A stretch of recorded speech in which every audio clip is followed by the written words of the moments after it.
can get this done. The NFL Week 12 starts in what, 30 minutes? 30 minutes, and I bet you I can talk about every game that happened in Week 11 in that time, and also get these tweets off. Got to get the tweets off, bro. Got to get the tweets off.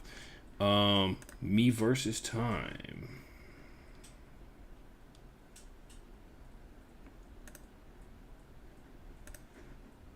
Sorry, hold on. Tweeting something out real quick, and we'll get the show started.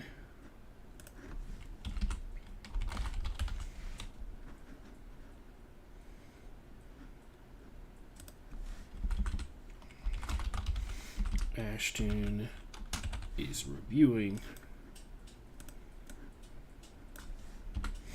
I am indeed reviewing every game that happened.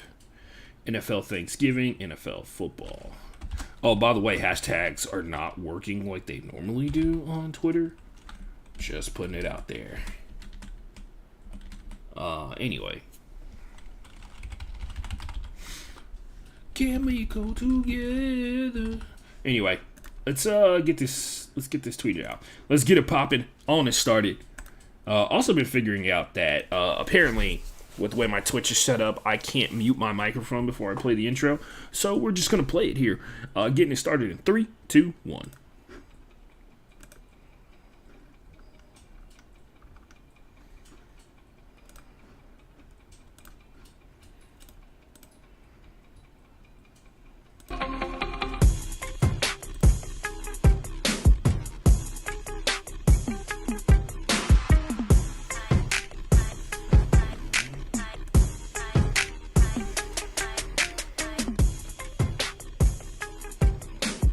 Ladies and gentlemen, boys and girls, and everybody else in between, of course, I love you the most. I'm kidding, I love you all equally. I'm Ashton Gene Lewis. This is the Broke Boy Sports Podcast on Thursday, which you know has become a bit of a fight every single day. It's a battle for me against time. You may be asking yourself, why is that? So, first of all, I have another job other than doing this. I do not get paid to do this, although I would like to get on the path to being able to do this, so be one of the people to become a safe cracker.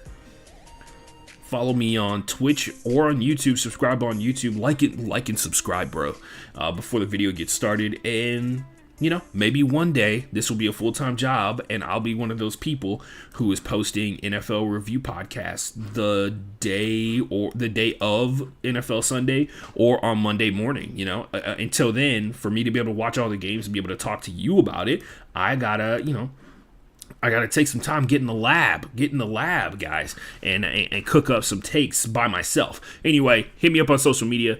Twitter, FB_playbook, at BrokeBoyPod if you want to just get a tweet every single time the show goes live. At the Ashton J, that's my personal life, which, you know, some would say, sources say, dissolving rather quickly. Instagram at the Ashton Forever, Twitch at BrokeBoy Sports. It is Thanksgiving. One of the few holidays where we can like legitimately all admit the origins of American Thanksgiving are absolute horseshit that we've been taught as kids, but still be able to enjoy what's going on like I do on a regular basis. I truly do get a chance to enjoy.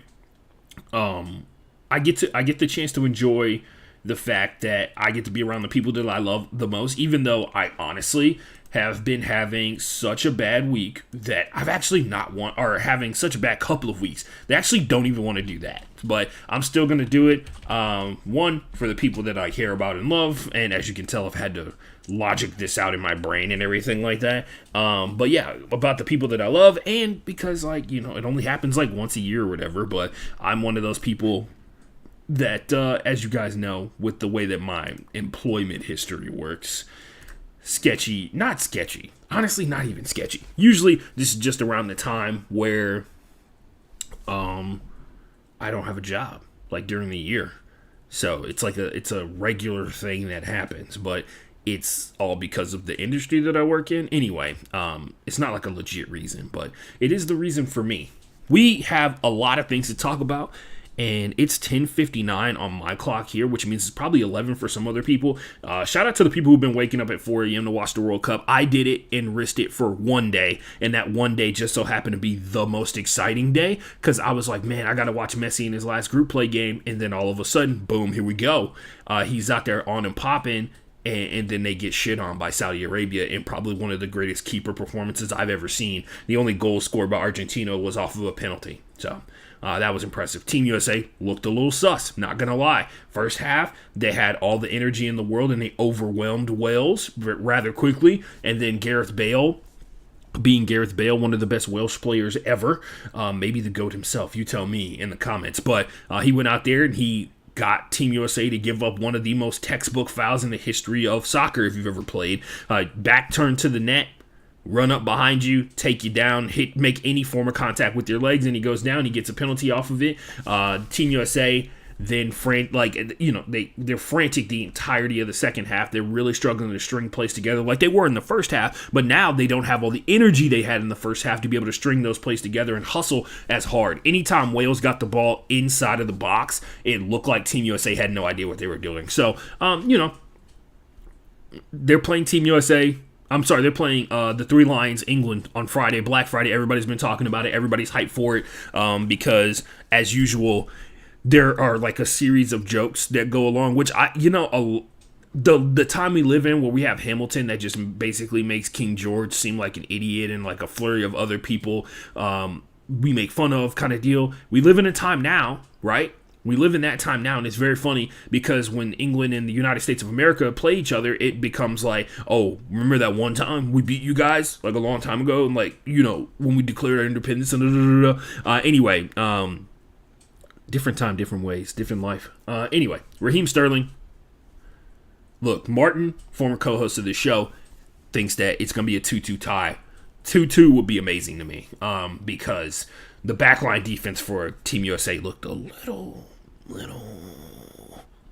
scared. Anyway, let's talk about it. Let's get into it. Let's talk about the nuke. The nuke for this week. If you're not familiar with the concept of the nuke, let me explain it to you. Everybody in fantasy football is playing a game every single week, right? Some of you don't pay attention to certain leagues. Some of you pay way too much attention to other leagues, right? But you go up against a guy who has a player, or guy or gal or person that has a player that legitimately, it didn't matter what you did on the waiver wire, short of having that player on your roster, it didn't matter. They're very similar to what happens to a nuke in COD, which is the background for this situation. Call of Duty, by the way, for the uninitiated. You have this person on your team. I drift away from selecting quarterbacks unless it's like some absurdly stupid performance that's never been seen before, because quarterbacks are already overscored within the realm of fantasy football in general. But yeah, this week's nuke was Tony Pollard, TP the playmaker. 15 carries, 80 rushing yards off 15 carries, clutch yards per carry rating. 6 catches, got targeted 6 times, by the way, too. So 6 for 6 on the targets, 109 receiving yards and 2 touchdowns to shut it down in that 40-3. And a lot of people calling it stomping and ass whooping. I'm going to use one of my favorite turns of phrase. They stuck their foot up their ass and broke it off. That's pretty much what they did. And we'll talk about what that means a little bit later on when we talk about where the games are organized and all that shit, that jazz like that. But in the meantime, let's move on with the show. Oh, by the way, we're back on track for the picks. We had like 4 wins against the spread and 4 wins against the money line last week, which apparently was enough to still outperform a lot of people in the ESPN league. This week we finished positive, and we got our percentile is up. Last year, I finished in the 86th percentile, even though I spent most of last season in the 90th percentile. I missed 1 week like I always do. Everybody misses at least 1 week when it comes to these pick'ems, but no excuses. Let's get to streaks, peaks, and ditches, ladies and gentlemen. Our segment where we talk about streaks that are going on in the NFL currently, peaks where somebody's had like a career high or absolutely amazing day / game, and then ditches where, all-time low. We got a really sad ditch this week because it involves the Texans. Let's start with number 5. It's a peak. Cordero Patterson has 7 touchdowns for 100-plus yards per NFL research. No one else in the history of the NFL has more than 3. Yeah. Yeah, he's that guy. We did witness what looked to be the cementing of a Hall of Fame career, especially since Cordero Patterson does have a Super Bowl with the Patriots. And for me personally, one of the most iconic lines I've ever seen after somebody won the Super Bowl. He was in the locker room. They came up to him. They said it. They had the camera going around to capture the celebration, and he said into the camera, "If you ever really respected me, you'll call me champ from now on." I always thought that was lit. Anyway, streak. The Steelers have picked off, yes, Joe Burrow this season 6 times. That is the second most in a single season ever. And I think I have the other ones, it's like Dan Pastorini had a season where he got picked off twice, and then he got picked off 7 times by one team. But yeah, the Steelers got 2 interceptions this past Sunday versus the Bengals in a really close matchup, let's be for real, in a really close game that almost went in overtime. But that is the second most, it's the third most, right? Third most ever, tied for third most ever in a single season. Let's move on to the next thing. Oh, here it is right here. This is the actual stat. I messed up on that last one, so forgive me. The Steelers' 6 interceptions of Joe Burrow is tied for the third most versus an opposing quarterback in NFL history, and this is they went back to before the merger to find this stat, which technically isn't even really the NFL, but the only QBs with more or Brian Sipp, who I have never heard of, in 1981. That was 9 years before I was born. Dan Pastorini in 1977. That was more years before I was born. And they both have 7. So the Steelers missed out on an opportunity for a historical run. I will point out there's another really fucking wild-ass stat that happened in the Steelers game, and we'll talk about that when the time comes. Let's move on to other things in streaks and peaks here. Are we on 3? I think we are on 3. Let's go to number 2. The ditch of the week. The Texans had 5 net yards in the first half versus the Commanders on Sunday. I am counting this as part of my breakdown of what happened in this game, because if you truly cared about what happened in Texans Commanders, you would go watch that game yourself. And you would suffer through it like I did. Anyway, moving on. Yeah, I'm not gonna let you people hurt me. The Texans have stopped ruining my football season a long time ago, but they still have a little bit of a grip on it, a little bit. You know what I mean? Number 1, Trenton Irwin, wide receiver for the Bengals, caught his first NFL touchdown 4 years into his NFL career. Sometimes it's the little things that mean the most, right? Most of us, most human beings on the face of the planet, less than 1% of the people on the face of the planet ever are going to catch an NFL touchdown. And it means the most because it is the best league with the best players in it. And Trenton Irwin, who was pretty highly touted when he was in high school, and for him to come out there and get that done, man, that meant a lot, especially considering he got the game ball after the game was over. So that is all I got for streaks and peaks, ladies and gentlemen. We got 23 minutes before the NFL's week 12 starts, which is crazy because if week 12 is starting, that means there's only 5 weeks left. Why did I say it out loud? I said it out loud and it hurts. It hurts to say it out loud. It hurts me in my heart. Oh, wow, look at that. Something I was working on that I'm going to delete now. Anyway, yeah, let's get into it because we're going to have to power through this real quick. And I still have them organized by Snooze Fest category. We got them. We got Snooze Fest, oh my, and Heartbreakers. We got Heartbreakers this week. And then sad to say, the lightest category this week is the This Is Why We're Here category of the games that were a ton of fun to watch, as a sports fan. So, Snooze Fest category, the Ravens beat the Panthers 13-3. This is bad. Who would have thought? This is bad because the Panthers season, despite the dead cat bounce or the exploding whale pop, as PFF likes to say sometimes, the Panthers are kind of gone off the rails a little bit here. They are technically still in contention for that NFC South title. So this is, man, I gotta pull it up right now. But so the situation is the Falcons, because of a win that they got, which we're going to talk about a little bit later, they have 5 wins on the season, which has them tied for first place with the Tampa Bay Buccaneers in terms of wins, but it has them half a game behind because they are 5-7 or 5-6 or something like that, and they are 5-7, and then the Falcons are 5-6. It's a situation about the bye week. That's what it is. Hold Hold on. Sorry, I'm trying to pull up the divisions. So, using the Google track sheet, which is not working. The standings. Here we go. NFC. Currently, right now, the NFC South, of course, like what is considered to be the worst division in football, especially considering if you watch the Falcons, Saints, and Panthers, they do not necessarily look like playoff teams up front, which of course means that they get into the playoffs because we've seen this before, right? The NFC South, massive upset in the first round of the playoffs with a losing record. I think they've sent the most teams with a non-winning / losing record in NFL history to the playoffs. Anyway, 5-5. The Saints have 4 wins. They're in 3rd place. And then the Panthers with 3 wins are in 4th, but they are only 2 games out of 1st place with 8 losses. So, yeah, it's pretty dumb. I know. The Buccaneers are coming back this week because they played the London game versus the Seahawks last. But, yeah, the Ravens went out here, grinded this one out.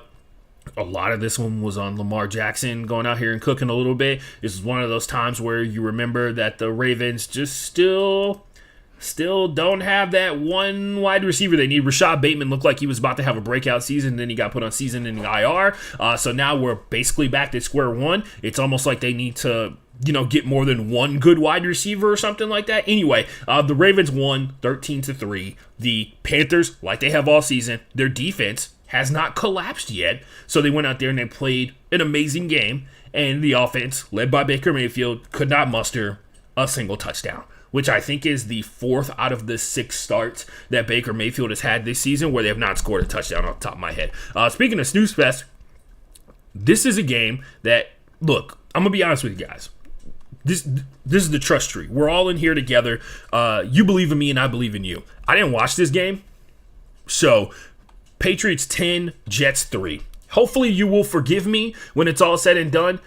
I didn't hate myself enough to watch this game. So, the Patriots defense and the Jets defense that earlier on this show to start the season we talked about was like top 5 and hitting hard as fuck. They are now just like a good defense, which is dope to see, except in these type of situations where the defense shows up and the offense doesn't, right? The defense for the Patriots and the defense for the Jets were tearing it up. Mac Jones, I think, had one legitimately good drive, based off of what I've read, had one legitimately good drive, and then it resulted in the one field goal that they scored. We can talk about the Patriots later. They got a lot of problems. They got big-time problems. But the part you're all here for, Marcus Jones, who is from Alabama, but go Cougs, went to the University of Houston, H-Town, hold it down. He had the game-winning punt return, which, by the way, more points in that one play than both of the teams combined together, or tied, because technically his touchdown was only for 6. But it was the same amount of points that were scored in the game. It is also the latest game-winning punt return touchdown in NFL history. So, yeah, that was something. Not many games can you say you can boil down to one singular amazing play. I will not say that is true about this Jets-Patriots game because there were some cool catches from Jacoby Myers. There were also a lot of great sacks. Matthew Judon, who I want to say is first in the NFL in sacks right now. I think he's got 13.5, which is crazy to think about because honestly, the Ravens should have kept him, and I think they probably realize that now, even though their D-line is actually kicking ass. Another year has passed, and Justin Houston continues to remind people they should, maybe stop saying that he's washed. People have been trying to say Justin Houston is washed up for, 3 years, and he continues to cook. He continues to cook like it's Thanksgiving Day every day of the week. Anyway, Philadelphia, 17, the Indianapolis Colts, 16. This is in the Snooze Fest category, and I got a lot of things to say about this, so bear with me. Okay, so we're going to start with Eagles Twitter, and honestly, like most NFL fans overall, despite the Colts offense seeming like something that if you put it in a evaluation portfolio for how much the NFL is worth, would significantly hinder how much the NFL can make as a company, their defense is very, very, very much about that life. They are overall 14th essentially overall in the league if you take into a bunch of statistical categories, including points scored against. This is a direct product of an offense that has scored over 21 points twice this season. How bad their offense is affecting and skewing how good their defense actually is this season. And that's a fact. Like, that's just how it goes. It's called complimentary football. Look it up.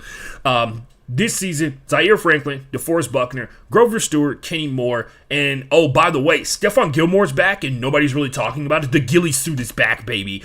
And, you know, the team has been so bad that we don't talk about Stephon Gilmore just 2 years later back to being a shutdown corner. Anyway, they ran the ball hard as fuck with Tim the Two-Man Taylor, Jonathan Taylor, and it basically only worked for like 2 drives. If you look at it, the Colts scored 1 touchdown, and then every drive after that was subsequently a field goal. They got set up most of the time for those field goals, not because of their offense being able to move up and down the field, but because the Eagles really found themselves basically running for their lives the entire time. Once again, Colts defense, very good. Jalen Hurts legit couldn't get like a clean pocket vast majority of this game. The Colts defense did everything else. They forced Jalen Hurts to unleash essentially his X factor if you're a Madden fan. Philly committed to the run harder than the Colts, and it won them the game at the end of the day. They beat them on the final drive of this game. The game was close because some key penalties that set up the Colts very well in the first half of this game, and 2 turnovers that they generated, like deservedly so. The Eagles, which by the way, 4 turnovers in the last 2 games for the Eagles. Nothing to be concerned about. The Eagles at one point throughout the course of this game faced 1st and 25, 1st and 35. By the way, those were back-to-back plays. 1st and 25 and then 1st and 35. 2nd and 28, 2nd and 17, 1st and 10, and then a flurry of multiple double-digit and down situations that were not first down. So it was pretty bad. They were behind the 8-ball vast majority of the game. Some of it was due to penalties. Some of it was due to poor decision-making. I will point out there was one time where they went for 4th down when they should not have, but it definitely felt like a momentum situation with Nick Sirianni being, especially after the game, where like Nick Sirianni basically went up to a bunch of Colts fans and was like, "Fuck you for firing my guy." You want to see some loyalty like that. You like to see some loyalty like that. Has anyone checked on Jim Irsay and his tweets? That's all I got for this game. The Eagles grinded it out. This was one of those games where if you're a person that has ever said anything bad about Jalen Hurts, I would delete that off the internet if I were you. You should have done it a while ago, because last season he proved that he was everything that people said he wasn't, and then this season he's just kind of like shitting on people now, right? Like he's taking the victory lap right now. Even if he doesn't win the Super Bowl, like the way that people used to talk about Jalen Hurts, they were like, oh man, he could be like a high-level backup. People really wanted Gardner Minshew to go out there and play football for the Eagles for a long period of time, because he has been spectacular when he's gotten an opportunity, but he also like fades towards the end. I will point out, he played for the Jaguars. Maybe, just maybe, we change our perspective on like how much that fading towards the end was a product of him in comparison to his environment. The Detroit Lions played the New York Giants in theory. Jamal Williams, who, by the way, leads the NFL in rushing touchdowns and seemingly has usurped DeAndre Swift, which I'm sure is very frustrating for a lot of people, including DeAndre Swift, but they have 2 number 1 running backs, and Jamal Williams is just an absolute menace inside the red zone this season. We'll also point out he is doing like multiple historic things that are slightly disturbing. This game was also very much defined by the fact that the Lions got a shit ton of pressure on the Giants. And we've mentioned this before, when the Giants cannot run the ball, they are not effective. They got tuned up. The Lions have won 3 in a row. They have they are tied for the longest winning streak in the NFL right now with the 49ers, another team that people were talking about in the NFC. And then in the AFC, the Dolphins and the Chiefs have 4-game win streaks, and so do the Ravens. So, yeah, it's almost like the Lions are actually good or some shit like that. They do have a long way to go if they want to contend for a straight-up playoff spot, mainly because the Vikings got out to like a really hot start. The Lions are 4 games behind them, which is crazy to think about. But they are, in fact, 4 games behind them going into the last 5 weeks of the season. Likelihood that the Vikings completely lose their last 5 games of the season, super low, bro. Not even gonna front to you. Not even going to front on you, Chief. The wild card spot is a little tough, mainly because the Seahawks and the 49ers have the same record, so one of the wild card spots is probably going to go to the Seahawks. And then, of course, believe it or not, the Lions, for as good as they've played this season, still one game behind the Falcons when it comes to one of the wild card spots in. Let's not even get started on the NFC East. It is very much looking like the Lions could be a team, if they continue on this path, they could be a team that finishes one game outside of the playoffs, because the Giants are 7 wins and the Cowboys are 7 wins. The Lions beating the Giants is actually, one, an indicator of something else that we can talk about later on in the season, but two, a big problem. Well, it's a big problem for the Giants if they get into like a semi-close competition to like where, this playoff spot is going down. The Cowboys got to play the Eagles one more time, which is going to probably be huge, especially considering it represents a 2-game swing, right, in the NFC East. Who would have thought the NFC East once again could very much come down to the Giants? I'm sorry, it could very much come down to the Cowboys versus the Eagles. Who would have thought? For the 50 billionth time in the history of the league, the Commanders played the Texans. So I'm going to do this thing where I read about all the sad things that happened, right? I'm just going to read them in succession, including the one that I already read, which I feel like is going to help, paint the picture for this game. So I follow the PR accounts for every single NFL team that is available, and it's actually a super useful tool for finding really sad stats. Anyway, Washington allowed 5 net yards in the first half, the fewest first half yardage allowed by any team in the NFL this season. The Washington Commanders led the Houston Texans 20-0 at halftime. The 20-point lead is their largest halftime lead in a game since leading the Arizona Cardinals by 21 points at halftime in Week 1 of the 2018 season. This is the second time this season the Commanders have shut out a team in the first half. The first time came against the Chicago Bears in Week 6. It's the first time since 2015 that Washington has shut out multiple opponents in the first half. Yep, so we can keep reading here. Derek Forrest has his 3rd career interception, basically to start this game off. Brandon Cooks was in the game, by the way. He now has an interception in back-to-back games. Yeah. So, do I need to read more? I can read more. Let's click on the PR account and see what they wrote. Let's see what else. Hold on. Here we go. Running back Antonio Gibson has surpassed 800 career yards. He is now one of 7 running backs in franchise history with 800 or more receiving yards within his first 3 seasons. Yep.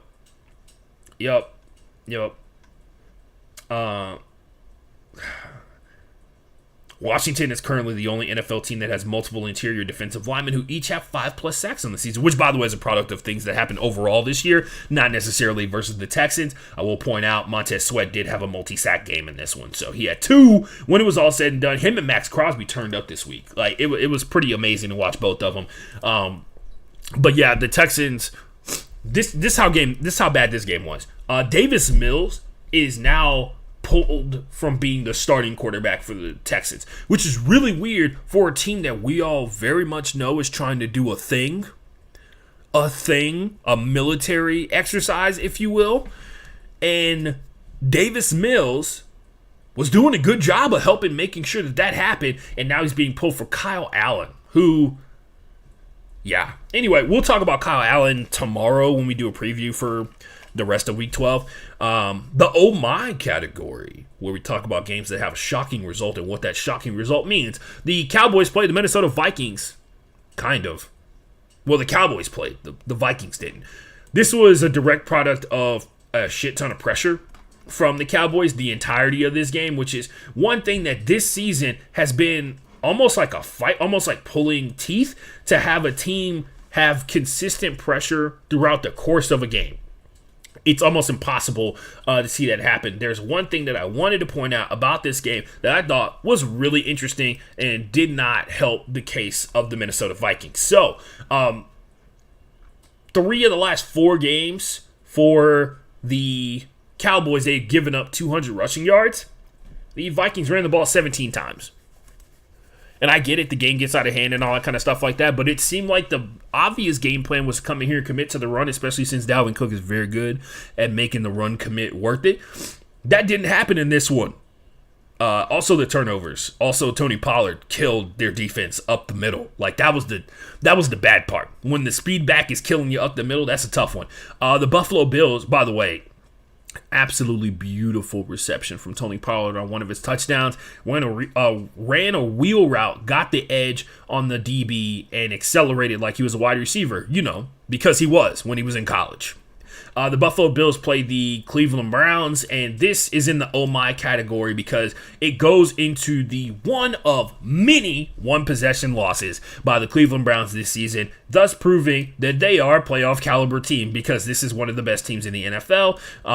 In theory, right now. Later on, we'll find out if that's true. But yeah, it's been tough to watch the Browns be very successful on a regular basis, but also still lose the game. So they've got 26-24 win over the Panthers. Is one of the few one possession wins. They lost 31-30 versus the Jets, which, looking back on that retroactively, kind of an indicator of how good they played. They got smoked.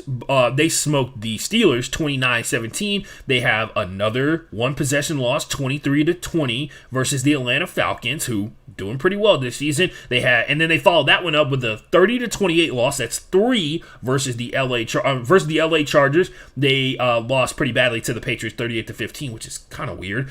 Then they lost to the Ravens by 3-4. That's another playoff team. Then they lost to they beat the shit out of the Bengals on Monday Night Football 32-13. They lost to the Dolphins 39-17 in that one, which if you go watch that game, it was very weird because it never really felt like, other than when you looked at the scoreboard, it didn't feel like the Browns were a team that only scored 17 points, but they were. The defense showed up big time in that one. The rush game was there. The turnovers are what killed the Browns in that one overall. And then we add that to 5 turnovers. 5 one-possession losses by the Browns out of the, 11 games that they played. So half their season has come down to one possession. And when it doesn't come down to one possession, they are more than likely handing out the ass whooping. So love that. Love that for them. Buffalo Bills get a huge win. Whether people believe the Browns are a third or not, they very clearly are.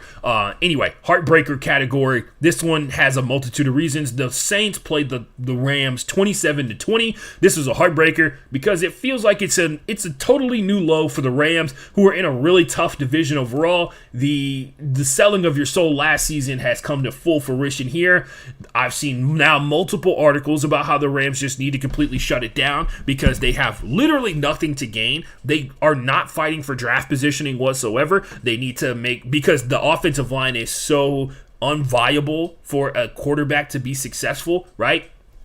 John Wolford played versus the Cardinals last week and showed some of that. Luckily for him, John Wolford could run a little bit. You know what I mean? The quarterback situation is so unviable with the offensive line. And then, of course, now they've cut Darrell Henderson Jr. after this past week. And then he tweeted out, multiple happy emojis because every running back ever is trying to escape LA. So that happened.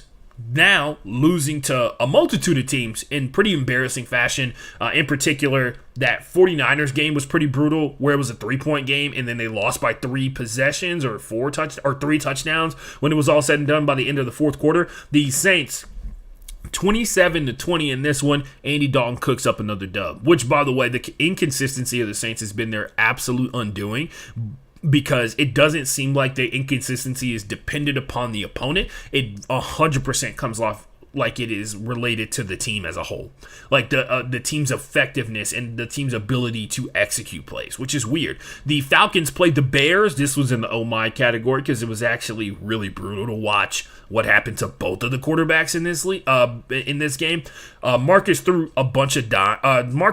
a dime to Drake London for a touchdown. And they're probably going to have to do a lot more of those now because Kyle Pitts is on IR. The Bears' into the first half drive was a touchdown to Darnell Mooney, and Justin Fields overthrew it. That would have changed this game drastically, especially considering the final score, 27-24. But most of the Bears' offense seems like it was get yards by any means necessary, which is a good mentality to have until you realize that you're missing out on potential big plays because you're not waiting a second or two longer, which if you don't have the time to wait a second or two longer, which is actually what was a huge factor in this game. The Falcons were cooking pressure-wise for the first time all season, or first of 3 times because they did well versus the Panthers in terms of generating pressure. But basically, every time they snapped the ball, Justin Fields had to drop crazy deep to increase the amount of time that his offensive lineman had to had the time to drop and set to be able to stop the defensive line, but the pocket collapsed almost instantaneously. They started using the offensive line like a massive distraction throughout the course of this game,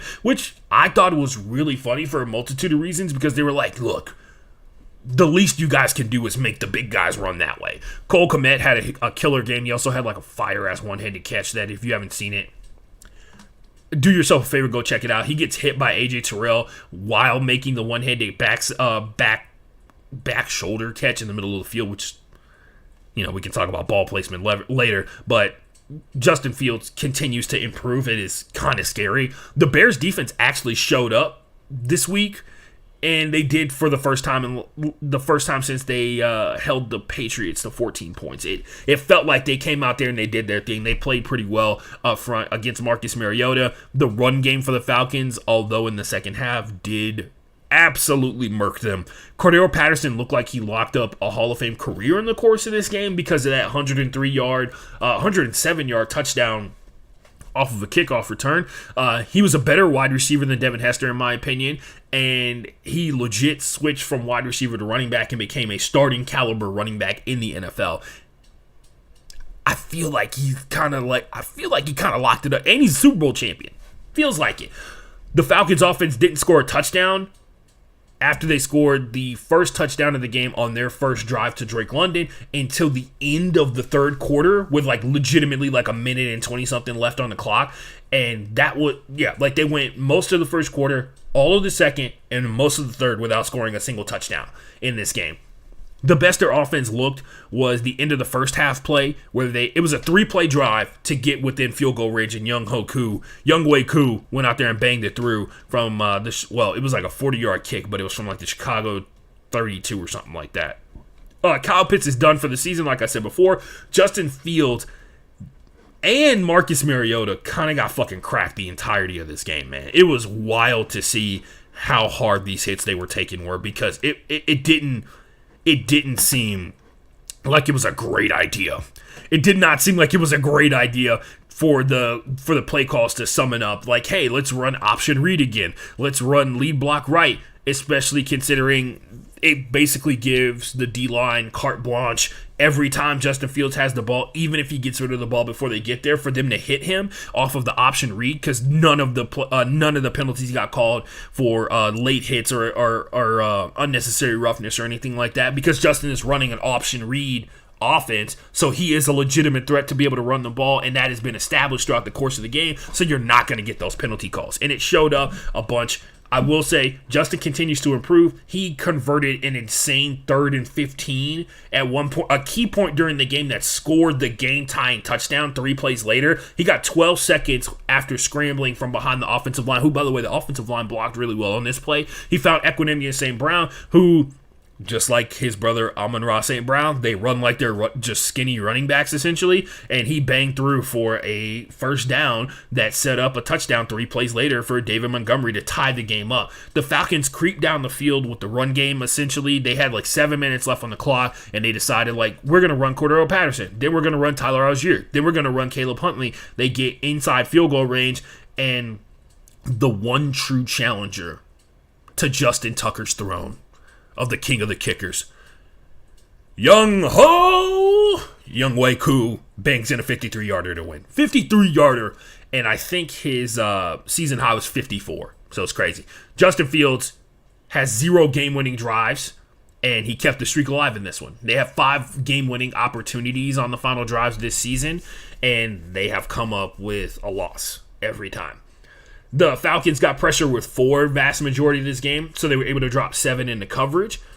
And, it's 7 defenders versus basically 3 receivers, even though vast majority of the game, it was multiple tight ends, which, by the way, not surprising. Arthur Smith, Tennessee Titans, Washington Tennessee Titans, the motherfuckers be trying to run 4 tight ends on any individual play. Even if the 4 tight ends, not good. They still trying to run 4 tight ends out there. But for the most part, the Falcons didn't even have 3 wide receivers purely out there. They had a fullback at the tight end slot sometimes. They had multiple tight ends on a bunch of these run plays that they had cooking out there. And that makes it even easier for a defense that's not even necessarily all that good in the Atlanta Falcons to be able to lock them up. And you saw it in the second half. The first half was a lot of like getting used to trying to run down Justin Fields as he's scrambling, and the second half was pretty brutal, man. The Falcons win, and they move within a half a game of the NFC South title. Looks like we have lost the battle with time. Week 12 has officially begun, but I'm going to continue my breakdown. That means that I am now 3-4 all-time this season, or for this season versus time. I promise I'll make it up to you. The Raiders and the Broncos, 22-16, overtime win for the Raiders. So people are trying to say that this is Russell Wilson's best game of the entire season, and he looked the best he had looked all season, which may be true. And if it is true, it does actually make this even sadder with the Broncos scoring 16 points. The Raiders got a clutch OT win despite only converting 3 first downs in this game, which of course happens when you're playing against a divisional opponent that also happens to have a top 5 defense in the NFL. So it's kind of reasonable to a certain degree, but it's also crazy to think about like three third downs the entirety of the game, converted those to win the game. Oh yeah, another game has passed where the Raiders look better than half the teams in the NFL, and it feels like they should be a team with a winning record competing for one of the wild card spots. And after the Raiders won this game, they have the same number of wins as the Broncos, 3. So, yeah, life comes at you fast, kids. Just in case you thought this season was like super boring, I wanted to give you this reminder that either you're not watching enough football, which of course you can always watch more football. I can watch more football, and I watch all of the games, right? You're not watching enough football. This is a stat from Zach Stevens, who is a guy who works for DNVR. It's like a Denver-based sports outlet. If the Broncos beat the Patriots, if the Broncos had beat the Patriots, they lost in overtime to them. If the Chiefs had beat the Chargers lost by 3. The Steelers have beaten the Bengals, they lost by 1 touchdown. And the Jets have beaten the Patriots. The Patriots won 10-3 by 1 possession. The Broncos would have been 1 game out of the playoffs. Yeah, like all those things like were relatively reasonable, especially considering what the actual final results were. But wait. While that crazy scenario is true, this other one is also true. The Raiders have swept the Broncos for this season. It's not just that. The Raiders have 3 wins on the season, and 2 of them are versus the Broncos. It's not just that. The Raiders have won 6 in a row over the Broncos, giving us this absolutely immaculate, beautiful stat. The Denver Broncos have never beaten the Las Vegas Raiders. P.S. The most wins all time the Raiders have as an organization are versus the Broncos, which is a weird stat to have, but it is very true. They also are on a 13-game losing streak to the Kansas City Chiefs. The Broncos are now 2-13 versus the AFC West since 2013. That is not how you get to the playoffs. I also like to point out another sad stat. Russell Wilson has 7 passing touchdowns. Now, if you take a second and think about the guy who was quarterback last season and think like, man, Russell Wilson has to be an improvement over the guy that they got rid of, and basically every Broncos fan, when you hear them talk about him, said that he sucked at his job, Teddy Bridgewater, who had 18 touchdowns at the end of the season last year. He got pulled and missed games last year. Yeah, so that's for free. That one's for free. This is why we're here category, the games that are so much fun they make fans. The Kansas City Chiefs played the LA Chargers, and the Chargers proved once again there is something about them in one-possession games. Last season, they were pretty bad in one-possession games. This year, they're a little bit better, even with the fact that their run offense is just like non-existent. Half the games, well, not even half. Most of the games that they've played, their run game has just been non-existent. They had Mike Williams and Keenan Allen to start the game. Mike Williams went out at one point during this game.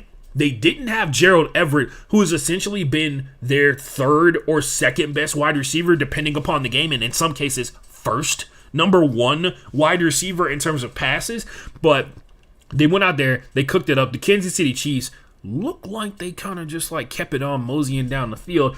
Talk about a team that's abandoning the run relatively quickly, though. The Chargers defense, I will say it feels like the defense has improved based off of last season overall throughout the course of the year. Maybe not in individual spot games where like they're consistently good across the board, but they were the worst rush defense in the NFL last year. They are better than that this year for sure. But the Kansas City Chiefs had 30 points. 3 of those touchdowns, 21 points, were scored by one man. An absolute menace to society. One might say a weapon of mass destruction. Travis Kelce. Yep. He even high-stepped in on one of his touchdowns. And quite frankly, look, I hate to be that guy, but I'm going to say it. Every time Travis Kelce's successful, it feels like racism. It feels like racism. I'm kidding. It actually doesn't, especially considering Travis Kelce clearly grew up differently than his brothers did, even though they grew up in the same house. Is the nice way to phrase it. You know what I mean. Some of you know what I mean. A lot of you actually know exactly what I mean. Watch the way that they dress. By the way, Travis Kelce, if you're out here looking at this for some reason, first of all, shout out on a great season, and also becoming probably like the greatest tight end ever in a couple of years, or like a year. I don't know who's giving you the vomit green, the neon and the vomit green clothes. Stop them. Stop them. I get it. It looks different. You can do better. You can look much flyer, my guy. I know you can. I've seen you look fly as fuck going to games. The vomit green is not happening. It's very much like fetch. Stop trying to make it happen. Do me a favor, because of the vomit green, I remembered, what was it? Yesterday was the anniversary of the Odell Beckham Jr. catch, and it was posted on Twitter. Somebody quote tweeted it on Black Twitter and was like, this catch spawned one of the worst hairstyles in the history of the black community, which I disagree with heavily. If you don't remember, Odell Beckham Jr. had the ramen noodle haircut for a little while. He had blonde on the top, and then it faded down into just his normal black hair color. And then as it got longer, it looked like he had noodles coming out of his hair kind of deal. There were a flurry of kids who had the curly frohawk. And I can tell you this right now, when old black people complain about hairstyles of like modern day younger kids, all I can think about is how those older black people have been like abused by the fact that there was a flurry of like a massive wave of people trying to control black hairstyles. And so when I look at it, I'm like, man, that's actually a cool looking hairstyle. And then you hear like every old black person being like, what is that on your head? Why is it not clean and cut up and shaped up and everything like that? Which, by the way, is going to happen to me when I go to Thanksgiving today. I'm not looking forward to it, but it is a real thing. It is the reality of my situation overall. I always take it with a massive, actually like a cup of salt. Not even like a grain, a cup of salt. Because it is coming from a generation of people who have not grown up with the ability to have freedom about their hair, right? Despite whatever they say about white people or people, yeah, it's really just white people, about what white people have said about black people's hairstyle, it has influenced the way that a certain group of black people who are now older think about how your hair should be. Anyway, what was I talking about? That was a glimpse into what it's like being black, in case you're not a black person. It's like a real thing. And actually, my Hispanic brothers and sisters out there probably can relate to it as well, because some of y'all, your hair is not naturally straight on a regular basis. So there's that. What were we talking about? We were talking about football. Great games. Kansas City Chiefs, Los Angeles Chargers. The Chargers seemed like they were chasing the vast majority of this game, and a lot of that chasing was thanks to just ridiculous plays from Justin Herbert. So that was a little tough in this one. Great game to watch. If there's one game you could watch the entire, out of all of Week 11, I would say KC versus LA. One of the best games that KC's played all season in terms of like competitiveness. I also had Bengals Steelers in here. Obviously, there's a lot of good things that happened throughout the course of this game. I will point out the really wild as hell stat that came out of this one. TJ Watt has been back for 2 games. Two of the 3 games he's played this entire season have been versus the Bengals. So he has 2 interceptions, both versus Joe Burrow and the Bengals, but he has been back for 2 games, and here are the stats he's got. Half a sack. Should have been a whole sack, but we'll talk about that later. 10 tackles and an interception in 2 games. Like something that obviously a normal person does, right? That's what every NFL player, every defensive NFL player in the NFL looks like. But this was a battle of what we thought was going to be two of the worst offensive lines in the NFL, and then they actually showed up to like do things and perform well. It was really weird. They both cooked a little bit. They played better than what we've seen all season. The Steelers struggled to generate pressure versus Joe Burrow, which set him up to have like that crazy game. Like we mentioned before, he surpassed 10,000 passing yards. He's the third fastest quarterback to ever do that. He did have 2 interceptions in this one. I would also like to point out, we still have Minkah Fitzpatrick's name written in ink for first team All-Pro safety. In ink, ladies and gentlemen. Exceptional defensive individual plays in this one, but obviously when you give up 31 points, including the game-winning field goal, because of the positioning, you can definitely make some exceptions about they made great individual plays that did not result in a victory. That happens on a regular basis. It happens every single week in the NFL.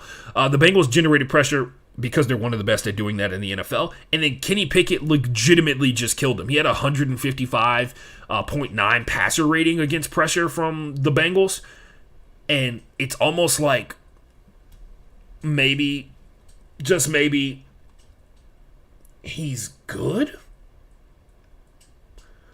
Now, a lot of people have big qualms and problems with Matt Canada's play calling. I totally understand that. But the concept that maybe the Steelers hit on a quarterback immediately after Ben Roethlisberger retired, still very much on the table. Oh, another crazy stat here. The Steelers defense is so good, still very good. In case you needed to know this, here's the proof. They've given up 91 rushing yards in the last 2 games combined. That was when they played the Saints with Alvin Kamara and Joe Mixon, who scored 5 touchdowns in a single game this season.